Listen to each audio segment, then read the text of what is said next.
Voilà, bonsoir à tous, à toutes et à tous. Avant de dérouler la séance du conseil municipal, j'aimerais appeler Madame Visoki. Elle est dans la salle normalement.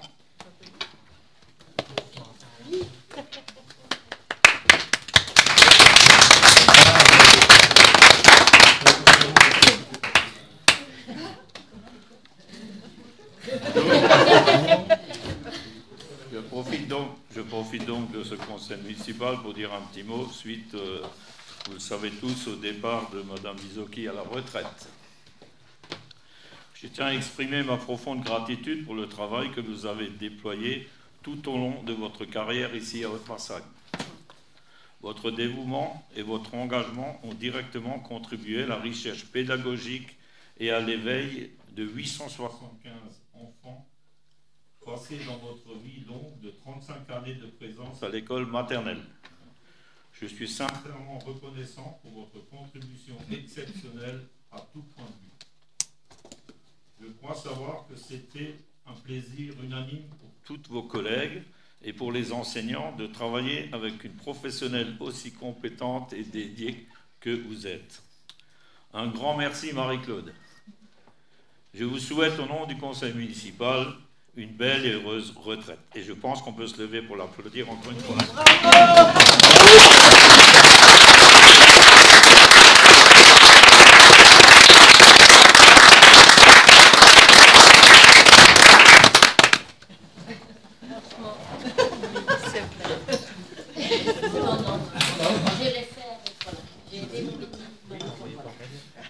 Merci en tout cas. Merci.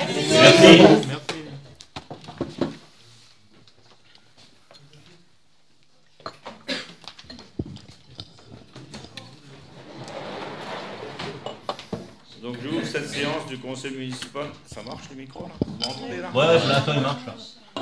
Donc j'ouvre cette séance du conseil municipal en souhaitant la bienvenue aux conseillers présents, aux représentants de la presse, ainsi qu'aux auditeurs présents dans la salle. Je vous rappelle que les conseillers ont été régulièrement convoqués à cette séance selon l'invitation du 27/3/2025. Je vais à présent procéder à l'appel des conseillers par ordre du tableau et citer les pouvoirs reçus. B. Jean-Marie, présent. R. Frédéric est excusé, m'a donné procuration. Meyer Roche Rachel. Présent. Kili Jeannot. Présent. Muf Bichon Francesca. Présente. Fallecker Olivier. Ah lui, ah bon, je vais peut-être trop vite là. Fallecker Olivier est excusé, il arrivera en retard et donc a donné procuration à Sylvie en attendant qu'il vienne parce qu'il quitte seulement, il sera là qu'à 19h. Ruiz Sylvie. Présent. Berlin Véronique. Présent. Pilot Raymond. Présent. Navia Ingrid est excusée et a donné procuration à Julie Dubois.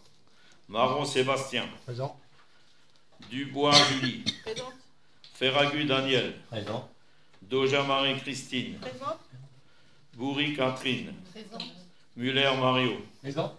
Schlosser Alexandre. Présent. Vadel Alain. Schmitt Yves. Présent. Je constate que la majorité des membres en exercice assistent à la séance et que le conseil municipal peut délibérer de façon valide. Je vous rappelle les affaires inscrites à l'ordre du jour. Désignation du secrétaire de séance. Délibération approuvant le procès-verbal du 25 février 2025. Délibération approuvant l'engagement volontaire et de participation de la commune à la distinction commune nature 2025. Délibération approuvant l'adhésion à une centrale d'achat spécialisée dans le domaine numérique et des télécoms. Délibération approuvant le projet de zone à faible émission, ZFE, de Mulhouse-Alsace Agglomération, c'est un avis. Délibération approuvant la désignation du président de séance. Présentation de l'état récapitulatif des indemnités des élus. Délibération approuvant le compte financier unique CFU 2024 du budget général. Délibération approuvant l'affectation des résultats 2024 au budget primitif 2025 du budget général. Délibération approuvant la fixation des taux de fiscalité directe locale. Délibération approuvant le budget primitif 2025 du budget général subvention. Délibération approuvant le budget primitif 2025, budget général. Délibération approuvant le tarif de l'achat de la vaisselle pour la salle polyvalente. Délibération approuvant la modification du temps de travail d'un emploi d'agent social. Délibération approuvant l'accord collectif local de prévoyance et de participation à la procédure de marché public pour la passation d'une convention de participation prévoyance. Décision prise par le maire, registre des décisions, information du correspondant incendie et secours, informations diverses du maire, réponse aux questions écrites, ça a été fait aujourd'hui, vous avez tous été mis en copie.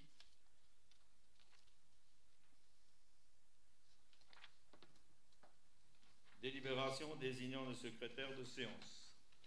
L'article L.2541-6 du Code général des collectivités territoriales dispose que, lors de chacune des séances du conseil municipal désigne son secrétaire. Je propose de désigner Mme Francine Stigler en qualité de secrétaire de séance pour la séance du 1er avril 2025. Qui s'abstient? Qui est contre? Merci. Nous allons passer à l'approbation du procès verbal. Oh, pardon. Avant de continuer, j'aurais un petit mot à dire au conseil municipal, si vous le permettez. Oui, oui, bien sûr. Alors, en fonction aussi de l'ordre du jour, qui est en grande partie constitué, comme vous l'avez souligné, d'un paragraphe sur les finances. Alors, par mail du 29 janvier 2025, nous avons demandé à consulter le registre des décisions prises, comme cela a été fait par le passé. Et pour ce faire, nous avons proposé plusieurs dates. Le même jour, nous avions demandé copie du grand livre en format PDF, en format Excel, comme d'usage. N'ayant pas eu de réponse de votre part, nous nous sommes présentés en mairie pour consulter les registres et nous avons échangé à ce sujet. Vous étiez surpris que nous n'ayons pas eu de réponse alors que vous aviez a priori donné les instructions. Le lendemain, nous recevons le grand livre en format PDF, très peu lisible, et une simple copie du registre des décisions telles que soumises au Conseil. Cette réponse ne correspondant pas à notre demande ni aux usages que nous en avions, nous vous avons contacté directement afin d'intervenir en fin d'une régularisation. Vous aviez eu un entretien téléphonique avec M. Muller. À ce jour, nous n'avons toujours pas eu de réponse de votre part et considérons que nous n'avons pas reçu les documents usuels et qui nous semblent indispensables pour nous prononcer sur les budgets de la commune. Aussi, nous avons décidé de quitter cette réunion. Moi également, je vais quitter la réunion pour les mêmes raisons et surtout, mais avant, je vais vous distribuer encore un petit truc que vous aurez le temps de lire plus tard et on aura toujours l'occasion d'en reparler si c'est utile. Bonsoir à vous. Bonsoir.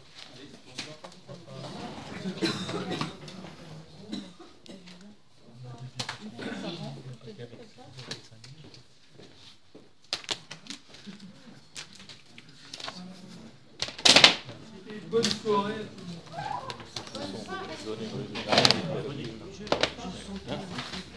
Donnez votre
Donc juste pour information, effectivement, la demande avait été faite de communication du Grand Livre, comme toutes les années. Oui, je parle un peu plus fort, pardon. Donc la demande, effectivement, avait été faite de communication du Grand Livre, ce qui a été fait, vous l'avez entendu, 2 fois. Demande a effectivement été faite ensuite à Monsieur le maire de communication du document en format Excel. Néanmoins, format Excel n'est pas communicable puisque modifiable. Donc on communique bien sûr un format PDF qui n'est pas modifiable, en tout cas par le commun des mortels. Ça a toujours été fait comme ça. Et donc ça a été encore fait comme ça cette année. On avait d'ailleurs précisé en plus, et ça j'en avais fait écho à nos collègues à l'accueil, que pour toute question et précision ou consultation en direct, c'était tout à fait faisable en mairie aussi. Et du coup, ces conseillers ne sont jamais venus auprès de moi ou de Madame Fauchard pour consulter ces documents. Voilà, tout simplement. Je pense qu'il faut leur faire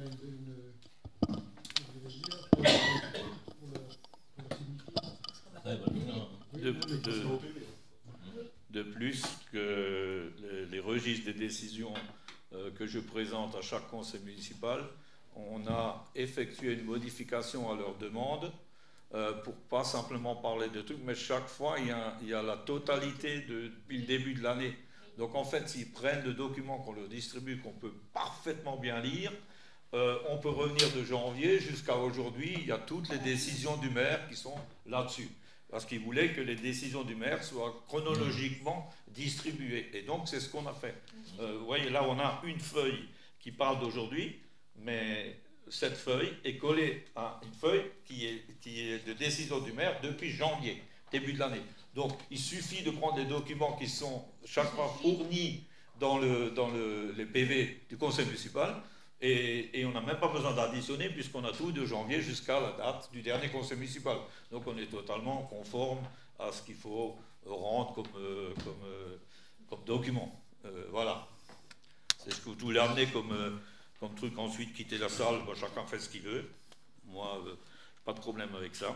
Je trouve ça un peu dommage, mais bon, c'est comme ça. Après, il faut savoir aussi qu'un document PDF, toujours, si c'est simplement pour refaire les photos, histoire de vérité, il est tout à fait convertible en Excel. Oui, il y a elles sont adaptées de Internet. On peut tout faire, donc, même si on n'a pas le format qu'on souhaite.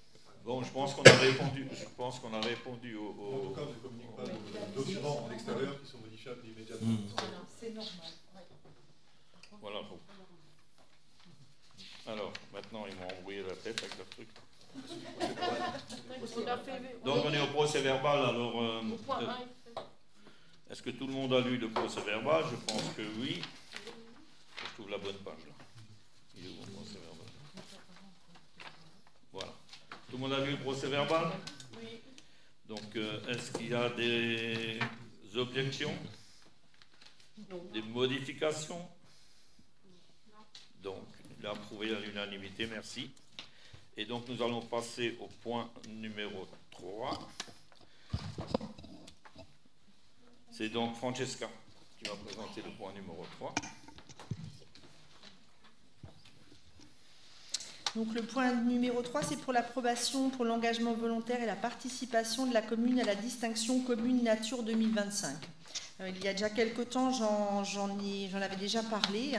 Donc c'est vraiment dans la continuité de nos libellules et de nos fleurs. Nous sommes une commune qui allons de l'avant et donc on a déjà rempli donc, pour concourir à la distinction commune nature donc préalablement un questionnaire et tout a été envoyé. Donc vous avez eu les papiers. Est-ce qu'il y a des questions? Moi j'en ai juste une petite oui. gentille. Est-ce qu'on a quelqu'un qu'on connaît qui fait partie du jury? À ce jour, alors à ce jour, je ne sais pas, mais il y a des gens de la CEA, il y a des élus. Pour le moment, le jury, on n'a pas eu de nom. Oui, il n'y a pas quelqu'un parmi nous qui... Non.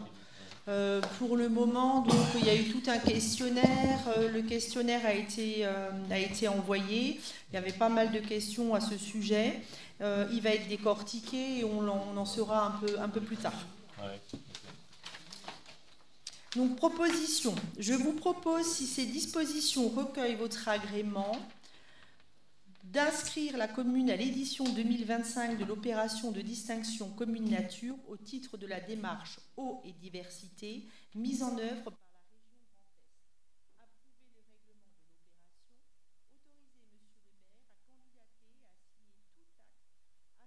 de l'opération, autoriser Monsieur le maire à candidater et à signer tout acte afférent à la présente proposition. Qui est contre? Qui s'abstient?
ça, je précise quand même le coût. L'adhésion est gratuite, c'est le coût de l'accord cadre que nous payons. Donc on a demandé pour l'instant un seul accord cadre, donc le coût sera de 180 €. Voilà. Est-ce que vous avez des questions? Donc je vous propose, si ces dispositions recueillent votre agrément, d'approuver l'adhésion à la centrale d'achat du numérique et des télécoms, CANUT, d'autoriser Monsieur le maire à signer tout acte afférent à la présente proposition, de prendre acte qu'en application de l'article 10.1 des statuts, le représentant légal en exercice dont l'habilitation aura été notifiée par écrit siège à l'Assemblée générale de la CANUT et désigne à ce titre le responsable du service informatique pour représenter la collectivité. Autoriser Monsieur le maire ou son représentant à suivre l'ensemble du processus de souscription au marché et aux actes associés auprès de la centrale d'achat du numérique et des télécoms. Qui est contre? Qui s'abstient? À l'unanimité. Nous passons au point numéro 5. Et là, c'est encore Francesca. Donc, concernant le point numéro 5, donc, c'est l'approbation du projet de la zone à faible émission, la ZFE de Mulhouse Agglomération. Donc, c'est simplement un avis. Alors, vous avez eu tous les documents. Il y a le premier document, donc c'est notre approbation. Le deuxième, c'est le document de la M2A, donc c'est la création de la zone faible d'émission sur le territoire Mulhouse Agglomération. Et l'autre, c'est donc l'étude stratégique qui fait 46 pages. Donc, je ne sais pas si vous avez tout regardé. Moi, de mon côté, j'ai regardé une partie. C'est un peu transversal, car on parle beaucoup d'émissions donc, de gaz à effet de serre, la pollution, le dioxyde d'azote. Là, maintenant, donc au niveau de la loi climat-résilience du 22 août 2021, l'agglomération de Mulhouse est dans l'obligation d'instaurer une zone à faible émission de donc, mobilité. Pour le moment, ça commencera donc en 2026 pour 3 années. Donc au niveau de la qualité de l'air, donc il y a des enjeux qui sont réels, sanitaires, et donc on voit qu'au niveau de la M2A, on est vraiment en dépassement. Et au niveau de ce qui va se passer, je ne sais pas si vous avez des questions, mais c'est vraiment voir, donc ils veulent réduire au niveau de l'autoroute où c'était à 110, le mettre à 90, comme le font la plupart des agglomérations, que ce soit Strasbourg, Colmar. Donc ils remarquent donc il y a quand même un ordre d'idée des émissions d'azote donc de l'ordre de 25% qui seront en réduction. Après, donc, c'est vraiment la promotion aussi des véhicules moins émissifs donc, et un accompagnement pour la pratique de la mobilité. Alors, vous me direz, à Haute-Marsheim, nous sommes un peu loin par rapport à la mobilité. On n'est pas forcément concernés comme ceux qui sont plus près de Mulhouse. Mais bon, par contre, il y a quand même une sensibilisation particulière à avoir. Et on entend, il y a depuis quelque temps aussi des histoires de chauffage, mais ça, c'est plutôt européen. Donc là, vraiment, on va parler plutôt de bonnes pratiques pour se chauffer au bois afin de moins polluer. Alors, j'ai cherché dans les 46 pages où il y avait noté ce petit article concernant le bois de chauffage. Hélas, je n'ai rien trouvé. Donc, je pense que ça doit être dans une étude supplémentaire. Donc, pour le moment, cet avis, c'est simplement pour que la M2A puisse aussi passer ce vote. Est-ce que vous avez des questions? Ah, ça a été, parce qu'il n'y a pas, j'ai pas de date dessus. C'est voté déjà? Ah, c'est passé au Conseil d'agglo. Donc, c'est simplement pour avis, pour nous, ok. Est-ce que, j'ai juste une petite question, est-ce que l'agglomération prévoit pour notre territoire justement de développer tout ce qui est mobilité, notamment peut-être au niveau de la gare de Banzenem, développer l'offre de train ou... Alors, dans la stratégie donc, de l'ATMO, l'étude, on ne voit pas forcément cette mobilité-là, mais il y a des réunions qui se sont faites, je crois, au niveau de la M2A concernant la mobilité, et on avait discuté de ce train. Après, maintenant, à savoir, parce qu'il a été remis en place, mais je ne sais pas forcément le nombre de passages qu'il y a pour le moment.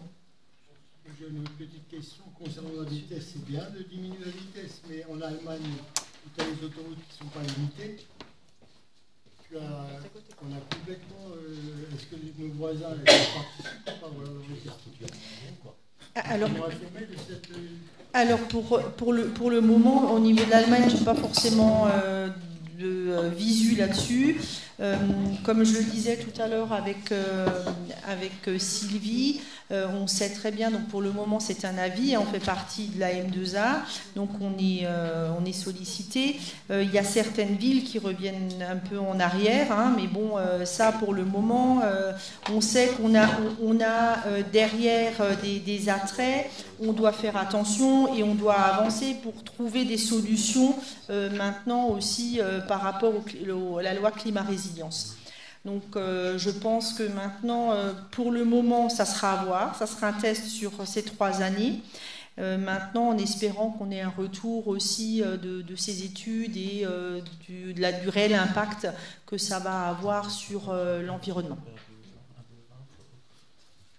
Bon, juste un petit point supplémentaire, puisque moi je suis aussi à la M2A, donc je vais amener un petit point supplémentaire sur la mobilité. Il y a beaucoup de travail qui est fait à la M2A et pour la mobilité, justement, la mobilité, ça concerne aussi, hein, c'est ce que tu as dit tout à l'heure, hein, et Francesca l'a dit dans son énoncé aussi, la mobilité, ça en fait partie. Hein, donc, les voitures propres, chacun va au même endroit avec la même voiture, enfin voilà, tout ça, ça en fait partie. La M2A travaille là-dessus depuis déjà longtemps. Oui. Il y a plein de choses qui sont faites en ville, par exemple, on le remarque, parce que, en fait, la ZFE, en grande ligne, c'est aussi pour les grandes villes, mais il ne faut pas oublier tout ce qui est zone urbaine. Mais c'est là où il y a plus de risques avec les poussières, c'est dans les grandes villes où il y a beaucoup de véhicules qui circulent, et que vous savez, il n'y a pas encore que des véhicules électriques partout, et donc voilà, mais il y a aussi des poussières, comme on a dit à un moment donné, ça venait de nos usines, mais en fait là où il y en a le plus, c'est dans les grandes agglomérations. Donc on est encore un petit peu à l'abri de ça. Et quant à la vitesse, elle a bien dit Francesca, c'est une agglomération.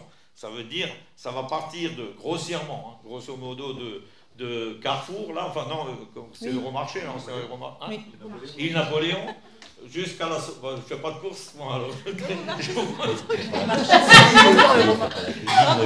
Jusqu'en fait, à la sortie, après Mulhouse-Dornac, par là, voilà, cette zone-là, où ça traverse une agglomération qui est quand même dense, et c'est là qu'on va réduire de 20 km/h, et ça a déjà été voté, il y a deux conseils d'agglo. Voilà. À partir du 1er janvier 2026. Oui, ça a déjà été voté. 1er janvier 2026. Mais qu'est-ce qu'il en est par rapport à l'actualité ou bien un projet de simplification qui vise à supprimer les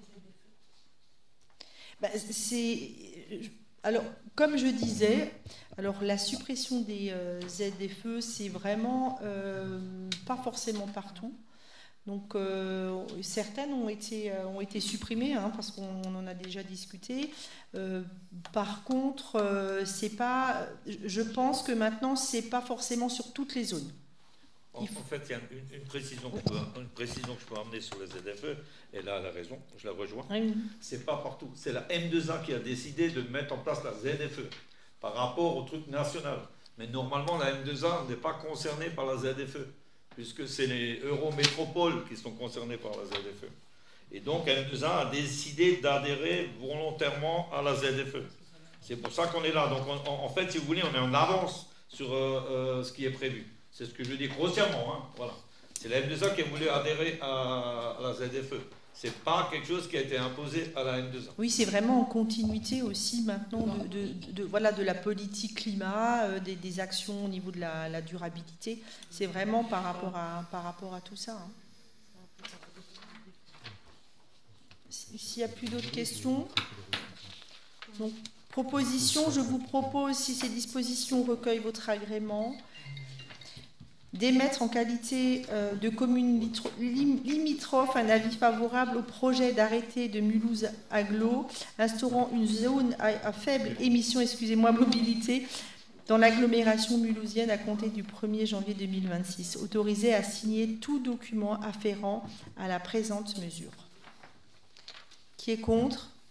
Qui s'abstient? Merci. Donc la suite, c'est donc le budget. C'était le point principal de la séance de ce soir. Et donc il faut que pour voter le budget, il faut que moi je disparaisse de la salle, je m'explique de la salle et je confie la présidence à quelqu'un d'autre qui va présenter le budget. Ouais, c'est juste pour le compte financier unique. Hein. Voilà. Donc, j'expose le motif. L'article L 21-14 du Code général des collectivités territoriales qui stipule que lors de comptes finances uniques sont débattus, lorsque les comptes finances uniques sont débattus, le conseil municipal doit élire son président de séance. Considérant la proposition faite par Monsieur le maire, je désigne Madame Sylvie Ruiz en qualité de présidente de séance pour l'approbation du compte finances unique 2024 du budget général. Proposition, je vous propose, si ces dispositions recueillent votre agrément, de désigner Mme Sylvie Ruiz en qualité de présidente de séance pour l'approbation du compte financier unique 2024 du budget général. Qui est contre? Qui s'abstient? Merci pour elle. Et merci pour moi, je peux faire une pause. Pas tout de suite. C'est pas tout de suite. Ah, il y a encore un. Hein? Ça, c'est pas moi, c'est elle, les indemnités des élus. État annuel des indemnités perçues par les élus. Rapport 2025, FIN 006. Alors, en respect de la loi engagement et proximité du 27 décembre 2019 et sa mise en œuvre depuis 2021, nous sommes tenus, avant l'examen du budget, de vous présenter les indemnités perçues par les élus, notamment au sein du conseil municipal, mais également dans tous les mandats exercés. Vous avez donc un tableau qui vous a été fourni à titre indicatif. Sont également indiqués, si besoin, les remboursements de frais d'hébergement, de déplacement et des avantages en nature. Est-ce que vous avez des questions par rapport à ça? S'il n'y aura pas de vote, hein, c'est une information.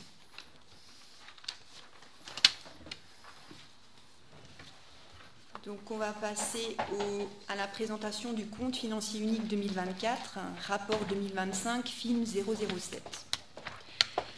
Alors comme l'a rappelé Monsieur le maire, cette année nous vous présentons donc le CFU, le compte financier unique. C'est une nouveauté. Il remplace en fait le compte administratif et le compte de gestion que nous votions les années précédentes. C'est juste une amélioration, une simplification de la démarche administrative qui est maintenant dématérialisée. Mais la présentation reste identique puisqu'on va vous présenter un résultat du budget de fonctionnement et un résultat du budget d'investissement. Donc vous l'aurez compris, par rapport au budget, on va vous indiquer des écarts, on va dégager un résultat. Et si ce résultat est positif au niveau du fonctionnement, il représente donc l'autofinancement brut qui pourra abonder le budget d'investissement. Alors si on en vient aux chiffres, pour 2024, nous avions posé un budget de fonctionnement à hauteur de 6 702 309 €. Au niveau des dépenses, nous avons réalisé 5 394 973 € et au niveau des recettes, 6 885 858 €. L'année 2024 a donc dégagé au niveau du fonctionnement un excédent de 1 490 885 €. En commentaire, si on se focalise sur les recettes de fonctionnement, celles-ci ont été supérieures à de 2,74% par rapport à ceux qui étaient prévus, et notamment au niveau du chapitre 77, produits exceptionnels, qui concerne en fait une session de terrain que nous avons fait. C'est la session de terrain qu'on a fait à Chacha pour la gendarmerie et quelques régularisations cadastrales pour des habitants de Marseille. Est-ce que vous avez des questions par rapport aux recettes? Au niveau des dépenses, Les dépenses étaient inférieures au budget prévu. Nous avons consommé le budget à hauteur de 80%.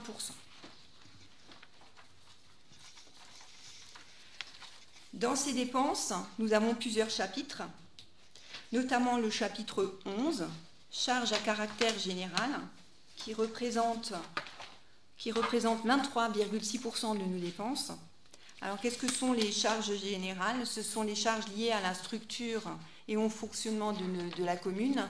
Donc, c'est notamment les dépenses d'énergie, de maintenance, d'assurance, mais aussi les achats, les prestations de services, les achats de fournitures, d'alimentation, de téléphonie. Donc, ce chapitre totalise un montant de 1 273 968 €. Second chapitre, le plus important de nos dépenses, c'est le chapitre 12, les charges de personnel, qui représente 35% du budget, qui représente 35% de nos dépenses. Pardon. Et elle s'élève à 1 890 746 €. Il vous est montré un graphique sur le rapport qui vous donne l'évolution depuis 2020. Avec l'évolution également de l'effectif total, on est passé de 48 personnes à 37 et à une baisse de la part de ces dépenses. Nous sommes passés en gros de 40% à 35% des dépenses. L'effet marquant au niveau du personnel 2024, la collectivité a eu recours au DGS itinérant de janvier à avril, puis à son recrutement depuis le 1er mai 2024. Le directeur des services techniques est parti en retraite au 31 juillet 2024 et n'a pas été remplacé. Un agent de la police municipale est parti par le biais d'une mutation au 31 juillet et a été remplacé. L'agent affecté au service population est parti par le biais d'une mutation au 31 mai 2024 et a été remplacé à partir du 2 septembre de la même année. L'agent en charge des ressources humaines est parti par mutation en date du 14 septembre 2024, n'a pas été remplacé en 2024, mais vient d'arriver, je crois, ou arrive la semaine prochaine, ou sous peu, dans la collectivité. La collectivité a procédé également au recrutement d'un ASVP afin de pallier à l'absence d'un agent placé en maladie pour une durée de 4 mois. Dans le rapport, vous retrouvez également le tableau des effectifs, notre organigramme. En fait, nous avons donc dans notre organigramme 50 postes qui sont posés, avec 4 postes en temps non complet. Sont pourvus donc à ce jour 37 postes, dont 3 non complets, et donc vacants 13 postes, dont 1 en temps non complet. Notre troisième poste de dépense, et qui est en fait le deuxième poste le plus important de nos dépenses, qui représente 30%, est en fait les atténuations de produits. C'est en fait les prélèvements fiscaux, c'est les recettes fiscales que nous devons rendre à l'État. Alors il y en a plusieurs dans ce poste, qui s'élèvent à 1 632 280 €. Ça comprend notamment la contribution pour le redressement des finances publiques, le fonds de péréquation des ressources communales et intercommunales et les autres reversements de fiscalité et notamment le coefficient correcteur. En matière de dépenses, vous avez également le chapitre 65 qui représente 6,82% de nos dépenses. Il intègre donc les indemnités des élus, les subventions aux associations et les frais d'hébergement informatique.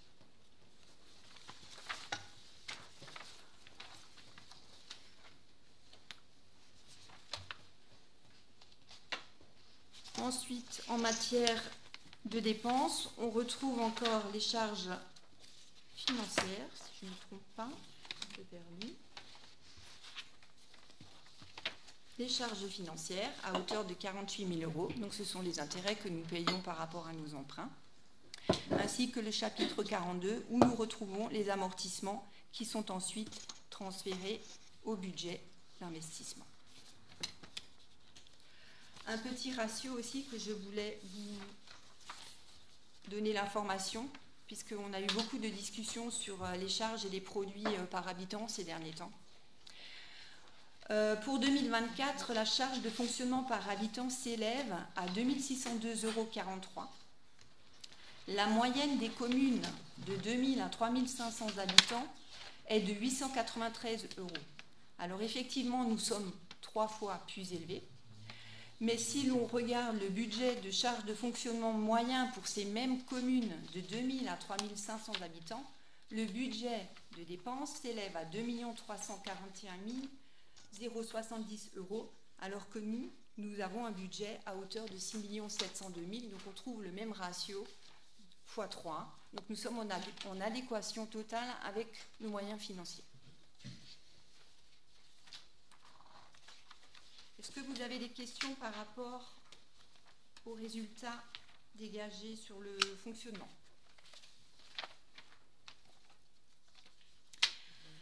Alors pour la section d'investissement, nous avions posé pour 2024 un budget à hauteur de 2 126 243 €. Au niveau des dépenses, nous avons réalisé 685 306 € et au niveau des recettes, 1 254 961 €. Il reste à réaliser sur 2024 188 675 €, ce qui permet de dégager un excédent d'investissement de 380 980 €.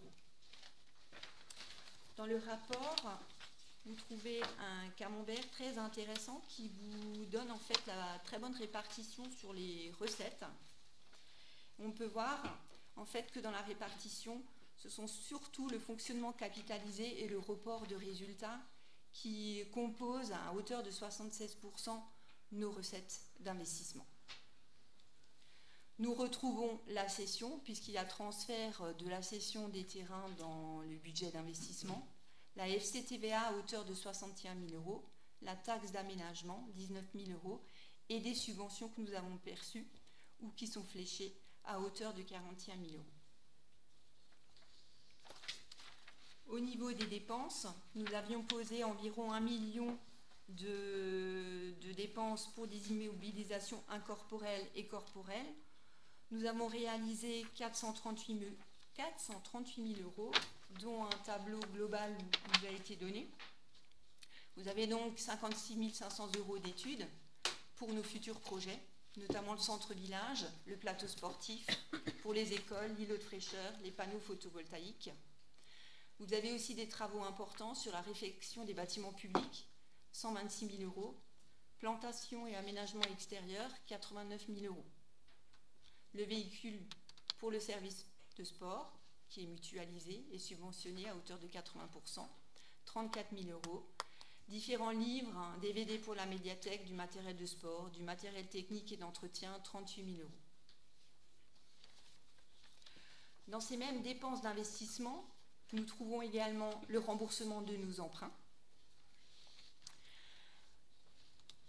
Il est intéressant aussi là de savoir que nous sommes endettés, notre capacité de désendettement plus précisément est de 3,53 années, ce qui est un très bon ratio financier puisque au-delà de cette année, nous sommes considérés comme être en difficulté.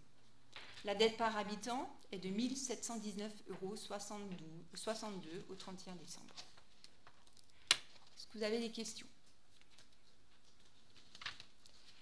Donc en synthèse, au niveau du fonctionnement, nous avons donc dégagé un solde d'exécution budgétaire à hauteur de 1 490 884,90 € au niveau de l'investissement, un excédent de 380 979,94 € et en global, un résultat de 1 871 864,84 €. Donc je vous propose, si ces dispositions recueillent votre agrément, d'approuver le compte financier unique 2024 du budget général de la commune de Marsheim comme sus énoncé, et d'autoriser Monsieur le maire à signer tous les documents nécessaires à l'exécution de la présente. Qui est contre ? Qui s'abstient? À l'unanimité. Oui. Juste une remarque. Oui. Je voulais remercier la comptable pour le travail qu'elle a fait. On voit bien que c'est un travail titanesque et difficile. c'était très lisible pour des gens qui ne sont pas comptables, comme c'est le cas de la plupart d'entre nous. Donc merci pour votre travail. Merci Virginie.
Rapport 2024 FIN 008, affectation des résultats 2024 au budget primitif 2025 du budget général.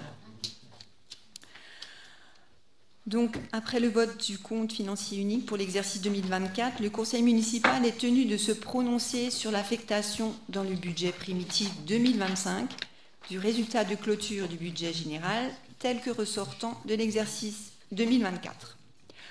Donc, nous vous rappelons le montant des résultats que je viens de vous communiquer, le résultat de fonctionnement, avec pour solde reporté 2023 584 434,46, nous dégageons un résultat de fonctionnement à hauteur de 1 490 884,90. Et pour le résultat d'investissement avec un report 2023 de 373 314,83 €, nous dégageons un excédent de 380 979,94 €. Donc nous vous proposons d'affecter l'excédent de la section d'investissement pour un montant de 569 655,08 €. Ce montant sera inscrit donc au budget 2025 en recette d'investissement au compte 001, solde d'exécution de la section d'investissement reportée. Et d'affecter l'excédent de fonctionnement pour un montant de 1 490 884,90 € dans la section de fonctionnement en recette au compte 1068, excédent de fonctionnement capitalisé. Donc nous avons grosso modo presque 2 millions d'euros qui vont à l'investissement l'année prochaine.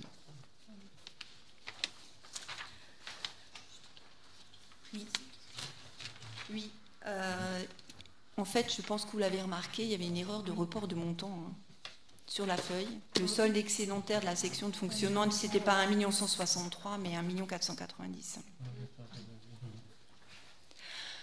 Donc, je vous propose de passer au vote. Qui est contre? Qui s'abstient? À l'unanimité. Rapport 2025 FIN 009, fixation des taux de fiscalité directe locale. Donc la loi 90 du 10 janvier 1980 dit que le conseil municipal fixe chaque année les taux relatifs à la fiscalité directe locale. Le taux de la taxe d'habitation figé de 2020 à 2022 est à nouveau voté depuis 2023. Cette taxe ne concerne plus que les résidences secondaires, les locaux meublés non affectés à l'habitation principale et sur délibération, les logements vacants depuis plus de 2 ans. Pour mémoire, les bases d'imposition à partir desquelles est établi le produit des taxes foncières est actualisé par l'application d'un coefficient de majoration forfaitaire fixé par la loi de finances. Et pour mémoire également, les prélèvements fiscaux de plus en plus importants provenant de l'État, la commune est contrainte d'augmenter les taux d'imposition. Nous avons déjà effectué une augmentation pour cette année 2024 et nous vous proposons d'en effectuer une seconde cette année en 2025 et pour le même nombre de points, c'est-à-dire 2,5 points. La taxe d'habitation passerait ainsi de 4,87 à 5,5, le foncier bâti de 19,28% à 21,78%, et le foncier non bâti de 19,25 à 21,75. Il faut aussi remarquer, il faudra insister en fait, le message que nous voulons passer, c'est que les prélèvements fiscaux sont nécessaires puisque, comme vous l'avez remarqué, nous avons de plus en plus une ponction fiscale importante. Je vous rappelle la présentation du CFU que nous avons eue. Le deuxième poste du budget le plus important sont les prélèvements fiscaux que l'on fait sur nos recettes. Et ce n'est pas près de s'arrêter puisque nous avons une base fiscale très importante ici à la commune et donc nous avons un potentiel fiscal important que nous n'exploitons pas et nous sommes pénalisés de ce fait. Donc cette année, en augmentant de 2,5 la taxe foncière, nous avons potentiellement des ressources supplémentaires à hauteur environ de 198 000 €. Par contre, comme indiqué, nous avons toujours le coefficient correcteur qui est en augmentation, qui aura une évolution de plus de 50 000 €. Nous avons la DCRTP, donc là aussi c'était un fonds que l'on touchait suite à la réforme de la taxe professionnelle qui est en baisse de quasiment 30 000 €. Là aussi nous faisons les frais de notre fiscalité basse. Et un nouveau mécanisme qui a été mis en place suite à la dernière loi fiscale, loi de finances, c'est le DILICO. Donc l'État a décidé de lisser la manne fiscale qu'elle nous verse sur 3 ans. Et donc cet impact, cette année, on aura 86 000 € d'aide de l'État en moins. C'est-à-dire que si on fait le calcul, nous augmentons de 2,5. Nous espérons une ressource environ de 198 000, mais globalement, on va en rendre 170 000. Donc, grosso modo, nous espérons à peu près 30 000 de recettes. 30 000 € de recettes, pardon. Voilà un peu le fonctionnement. On essaie de vous le vulgariser. Ce n'est pas évident, mais on essaye de justifier ces 2,5 d'augmentation de taxes foncières. Voilà. Est-ce que vous avez des questions par rapport à ça ? Donc, si ces dispositions recueillent votre agrément, je vous propose d'appliquer pour 2025 aux impôts directs locaux les taux suivants. Taux de la taxe sur le foncier bâti, 21,78%. Taux de la taxe sur le foncier non bâti, 21,75%. Taux de la taxe d'habitation, 5,5%. Qui est contre? Qui s'abstient? À l'unanimité.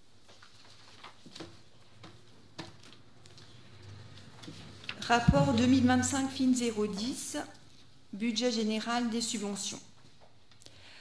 Monsieur le maire propose le versement des subventions accordées aux associations et organismes tiers telles qu'elles se répartissent comme suit. Je pense que vous en avez pris connaissance. Il y a un rappel 2024 à hauteur globale de 43 450 €. Nous proposons pour 2025 un montant global de 45 368 €.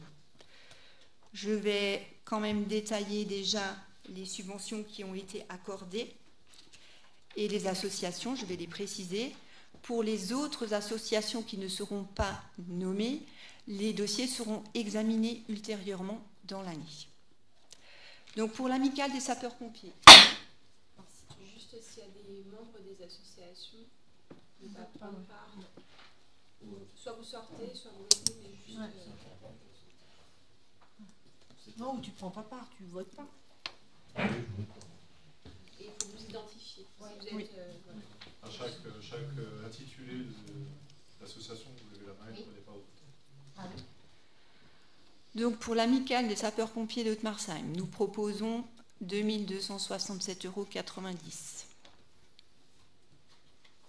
Qui est contre? C'est bon. Pour l'Union nationale des combattants d'Haute-Marsheim, nous proposons 1 300 €. Qui est contre? Qui s'abstient? Pour l'association des donneurs de sang, nous proposons 350 €. Qui est contre? Qui s'abstient? Pour les scouts de France, section Haute-Marsheim, 350 €. Qui est contre? Qui s'abstient? Pour la Banque alimentaire du Haut-Rhin de Mulhouse, 1 000 €. Qui est contre? Qui s'abstient? Pour Delta Revie, 240 €. Et quoi, Delta Revie? C'est la surveillance, c'est un BIP à domicile pour les gens qui sont seuls. Pour l'association d'aide aux personnes âgées, APA de Mulhouse, 1 990 €. Qui est contre? Qui s'abstient? Pour l'Union départementale des sapeurs-pompiers, 540 €. Qui est contre? Qui s'abstient? Pour l'Otmarsheim Rugby Club, 3 000 €. Qui est contre? Qui s'abstient? Pour le Krav Maga, 7 250 €. Qui est contre? Qui s'abstient? Pour Appello, 850 €. Qui est contre? Qui s'abstient? Pour les Restorants du Cœur, 700 €. Qui est contre? Qui s'abstient? Pour la Gaule romane, 3 280 €. Qui est contre? Qui s'abstient? Et pour le Rhin Sud Natation, 22 250 €.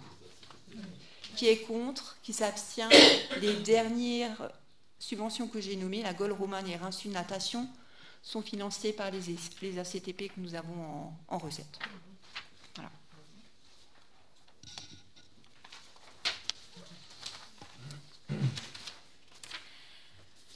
Alors, rapport FIM 011, budget général, budget primitif 2025. Donc, selon l'article L2313-1 du CGCT, celui-ci prévoit qu'une présentation brève et synthétique soit faite avant le vote du budget, afin que par cet acte, Monsieur le maire soit autorisé à effectuer les autorisations et les opérations de recettes et de dépenses inscrites au budget pour l'année en cours.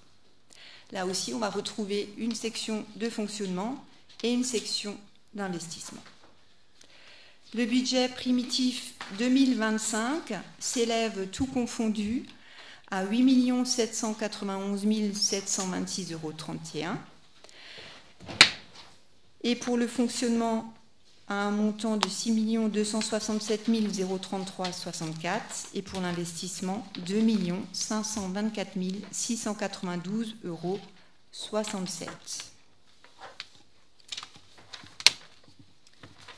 Alors, concernant les recettes de fonctionnement, elles diminuent par rapport au budget primitif 2024 de 6,5% et de quasiment 9% par rapport au CFU. Cette baisse s'explique notamment par la ligne 002, résultat de fonctionnement reporté, puisque nous avons affecté en intégralité l'excédent de fonctionnement à l'investissement 2025. Si l'on balaye les chapitres, chapitre 13, vous retrouvez les 53 000 € qui, en fait, concernent donc le remboursement des indemnités journalières, la part salariale des chèques restaurants, ainsi que la mise à disposition de la police municipale. Chapitre 70, on y retrouve les produits des services à hauteur de 26 000 €. Dans ce chapitre figurent donc les droits de chasse, le droit d'occupation du domaine public, les redevances à caractère culturel. Il enregistre une diminution suite au transfert des charges locatives dans un autre chapitre, le chapitre 75. Les charges locatives sont les charges que l'on facture en même temps que nous facturons les loyers. Dans le chapitre 73, qui représente 50% de notre budget, nous retrouvons donc les recettes de fonctionnement à hauteur de 3 148 072 €. Nous y retrouvons donc les ACTP à hauteur de 2 979 679 €, le FNGIR 168 393 € et le FPIC. Le chapitre 731 reprend donc nos recettes liées à la fiscalité locale, donc notamment la taxe foncière et la taxe d'habitation, la taxe sur les pylônes et sur la consommation finale d'électricité. Ce poste représente 31% de notre budget et s'élève à 1 939 212 €. Chapitre 74. Celui-ci représente 14% de notre budget et un montant de 890 206 €. Il se décompose comme suit. Donc la dotation de compensation de la réforme de la taxe professionnelle à hauteur de 56 766 €. L'allocation compensatrice pour un montant de 833 000 €, c'est l'allocation au titre des exonérations de taxes foncières. Et une petite dotation aux élus locaux pour 200 €. Le chapitre 75 représente 3,34% du budget, s'élève à 200 338 €. Il s'agit essentiellement des loyers perçus par la collectivité pour la location de ces immeubles, ainsi que des remboursements d'assurance. Les loyers communaux et les charges représentent 200 339 €, redevances de fermage 1 000 €, remboursement de sinistres 1 000 € et les subventions de fonctionnement 6 000 €. Le chapitre 77 est négligeable et représente 1 000 €. Chapitre 78, 0,001% des recettes de fonctionnement pour un montant de 200 €. Il permet donc de passer des écritures liées aux provisions sur des créances irrécouvrables ou litigieuses. Les dépenses de fonctionnement sont donc à l'équilibre par rapport aux recettes, s'élèvent également à 6 267 033,64 €. Elles diminuent à due hauteur, comme les recettes, de 6,5%. Si nous balayons donc les dépenses, nous retrouvons le chapitre 11, les charges à caractère général. Elles représentent quasiment 27% de nos dépenses de fonctionnement. Elles sont donc maîtrisées. Elles recouvrent donc, comme nous avons déjà expliqué, les charges de fonctionnement et d'exploitation de la commune, énergie, maintenance, assurance, animation communale, etc. Le chapitre 12, les charges du personnel, représente 31,35% de nos dépenses et s'élève à 1 964 698,82 €. Il est à noter cette année une augmentation des cotisations de retraite de 3,5 points. En matière de recrutement, effet marquant, recrutement 2025, un agent territorial gestionnaire des ressources humaines, des emplois saisonniers prévus pour la période estivale, un contrat d'alternance à destination du service communication et le renouvellement de l'ASVP jusqu'à fin 2025. Le chapitre 14 représente 28,31% de nos dépenses, s'élève à 1 774 000 €. Donc, nous revenons sur nos dépenses fiscales. La commune est soumise à la contribution pour le redressement des finances publiques à hauteur de 61 000 €, ainsi que pour le fonds de péréquation des ressources communales et intercommunales pour un montant de 9 000 €. Et nous retrouvons donc le reversement lié au coefficient correcteur pour un montant de 1 604 000 €, ainsi que le nouveau prélèvement d'illico, qui est pour le moment estimé à 84 000 €, mais dont on saura courant avril le montant définitif, et on nous annonce plutôt 100 000 € que 84 000 €. Le chapitre 42 sont les opérations d'ordre que nous retrouvons à chaque budget. Ce sont donc les 24 330 000,73 € qui sont les amortissements que nous transférons au budget d'investissement. Le chapitre 65 représente 7,12% de notre budget et s'élève à 446 014,24 €. Là également, nous retrouvons les indemnités des élus, les licences d'informatique et les subventions allouées aux associations. Chapitre 66, ce sont les intérêts de nos emprunts. Ils s'élèvent pour 2025 à 44 548 € et représentent 0,71% de nos dépenses. Ces charges financières ont d'ailleurs baissé de 7,6% par rapport au budget 2024. Voici pour la présentation du budget de fonctionnement. Est-ce que vous avez des questions par rapport aux dépenses, aux recettes ? Moi, j'aimerais juste intervenir 30 secondes. Déjà, remercier Sylvie pour cette présentation. Remercier notre directeur des services ainsi que Virginie Pochard, notre comptable, qui empile toute l'année des chiffres. Et c'est pas aussi simple qu'on pense, hein. Ici, on en a pour quelques minutes à expliquer un budget, à donner des chiffres et à commenter des choses. Mais en fait, tout au long de l'année, c'est pas aussi simple que ça. Surtout, c'est pas aussi simple que ça quand on sait tous d'où on vient. Et là, j'aimerais remercier tout le monde, y compris les élus, le personnel communal, qui a fait des efforts quand même grandioses pour qu'on arrive aujourd'hui à dégager, comment vous appelez ça, des excédents de fonctionnement.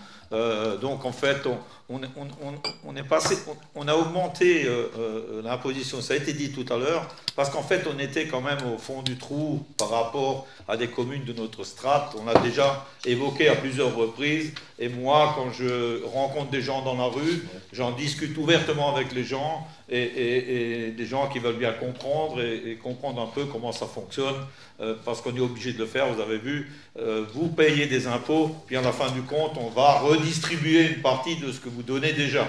Donc, moi, je trouve ça pas tout à fait juste. Mais bon, voilà, c'est comme ça. On arrivera à couvrir, bon an, un an, ce qu'on doit payer. Et puis, vous avez aussi compris que plus on avance, plus on nous demande de l'argent. Hein. On vient nous dire, bah voilà, on va vous prendre 86 000 €. Mais bon, 86 000 €, c'est pas grand-chose, parce que ça pourra peut-être être 100 ou 150 000, quoi. Hein. Donc, c'est quand même dur à gérer avec comment je veux dire, de telle sorte, quoi. Donc, en fait, nous, on fait des efforts considérables. Donc, on a demandé à nos citoyens et les habitants d'Haute-Marseille de participer à cet effort. Chose qu'ils ont faite l'année dernière, ils le feront là. Nous, notre intérêt, on l'a déjà dit tout au début quand on a parlé de cette imposition, on a dit qu'on ne veut pas faire 10 points d'un coup, on ne veut pas non plus aller dans la moyenne du Haut-Rhin qui est de 36 ou 37%. Vous avez vu, à certains endroits, ça frôle presque de 32%. Je peux emmener juste quelques précisions, c'est 32%. Et juste pour vous dire aussi que l'herbe n'est pas plus verte chez le voisin. Si on regarde un peu les taux de la taxe d'habitation des communes de la bande rhénane que nous connaissons, Niffer est à 27,83, Hombourg à 21,83, Petit-Landau à 21,65. Nous sommes en 4e position à 19,28 et derrière nous, nous avons Chalampé à 17 et Bamsenheim à 16,22. C'est juste en aparté, mais on se compare toujours à nos communes voisines. Voilà, Jean-Marie. Excuse-moi. Ensuite, il faut rajouter autre chose. Donc, j'étais là, les citoyens participent. Mais en fait, nous, on n'aurait pas pu faire participer les citoyens si nous-mêmes, à la commune, on n'aurait pas fait des efforts. Je vous rappelle quand même que quand on regarde le tableau des effectifs à notre arrivée, il y avait 48 ou 49 personnels de mémoire. Hein. On n'est pas à un trait maintenant. Hein. Aujourd'hui, nous sommes à 37. Donc c'est un effort, une masse salariale qui a considérablement diminué. On a organisé des choses autrement. Nos services travaillent un peu différemment. Mais en fait, tout le monde a fait un effort. On n'a pas demandé qu'un effort aux citoyens et ensuite, nous, on fait les grands messieurs ou les grandes dames et on dépense à tire-larigot. On a aussi, nous, fait cet effort. On fait attention à ce qu'on fait et je veux quand même signaler là encore une fois que c'était pendant le Covid. On a supprimé, et même après, on a supprimé, aucune manifestation n'a été supprimée parce qu'on voulait garder le lien entre les associations et les gens. Rien n'a été supprimé, on a maintenu toutes les manifestations. Aujourd'hui, il y a un autre point important qui rentre en ligne de compte, parce que là, maintenant, comment je veux dire, on a fini pratiquement notre mandat, mais je dois quand même dire une chose.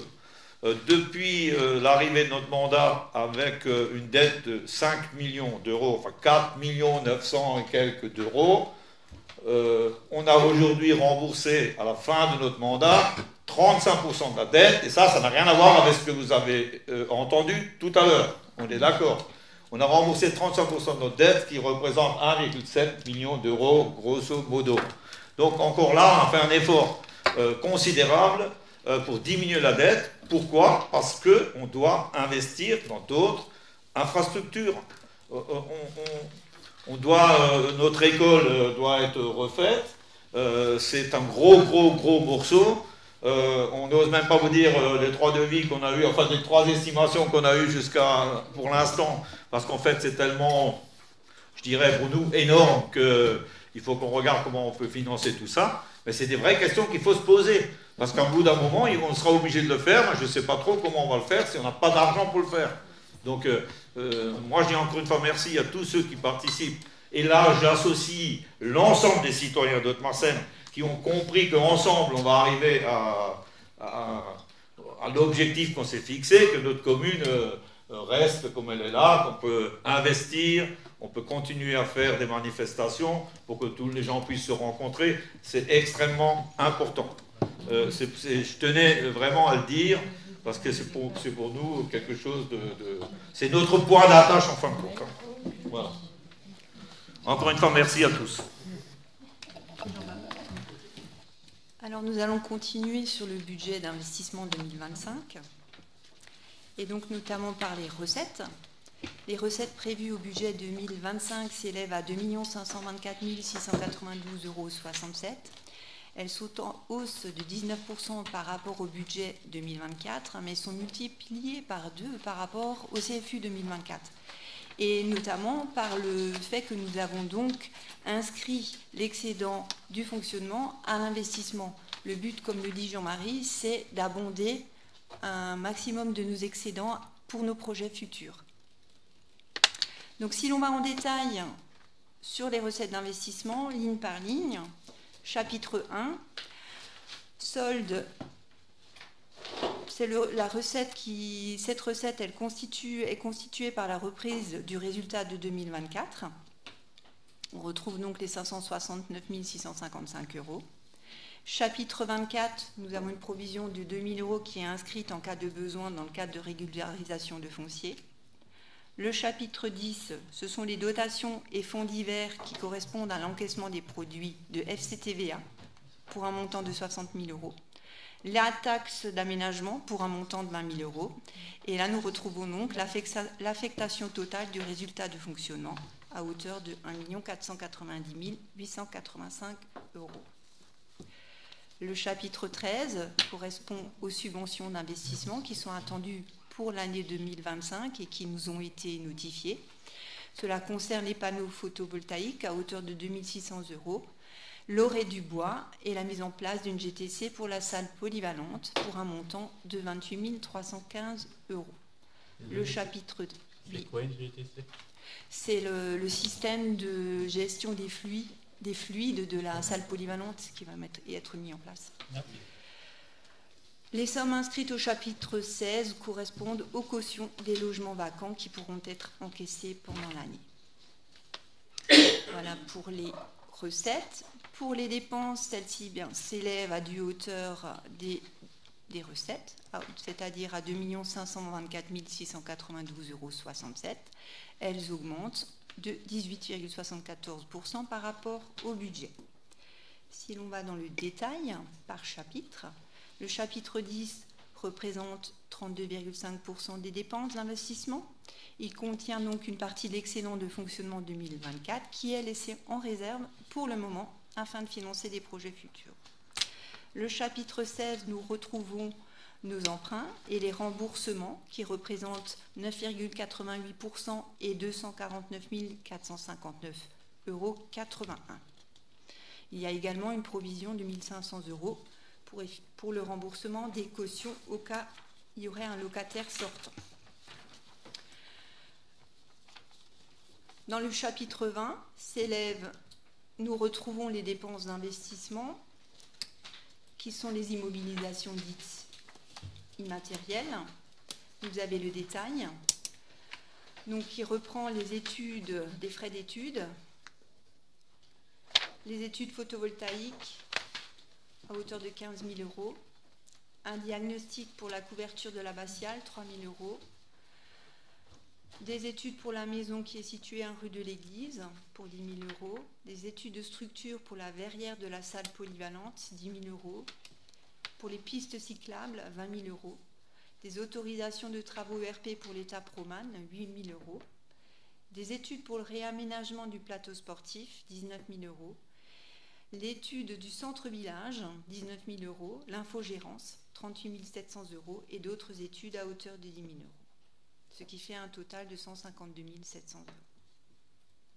Au chapitre 204, qui représente 2,77%, soit 70 000 euros, nous retrouvons cette somme qui sera versée donc à la résidence autonomie pour l'équipement en mobilier. Dans le chapitre 21, nous retrouvons les immobilisations corporelles à hauteur de 1 206 867,66 euros. Cette dépense représente environ 48% de nos dépenses d'investissement. Vous avez une liste non exhaustive des immobilisations corporelles prévues pour l'année 2025. Je ne vais pas tous vous les lire, vous en avez pris connaissance. Si vous avez des questions, je pense que mes collègues de la commission travaux pourront vous répondre. Voilà pour les dépenses d'investissement.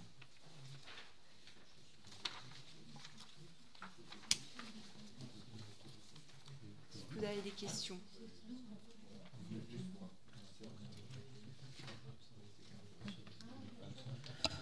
Alors je voulais juste faire une petite aparté parce que vous avez vu que dans ce que vient de citer Sylvie, il y a beaucoup de points études. En fait, c'est comme ça qu'on doit réaliser un projet qui tient la route et qui est ficelé. On fait une étude, on sait ce qu'on veut faire, on fait étudier, ensuite on a des propositions. Avec ces propositions, on choisit une méthode, ensuite on fait chiffrer. Quand on a le chiffrage, on va chercher le maximum de subventions.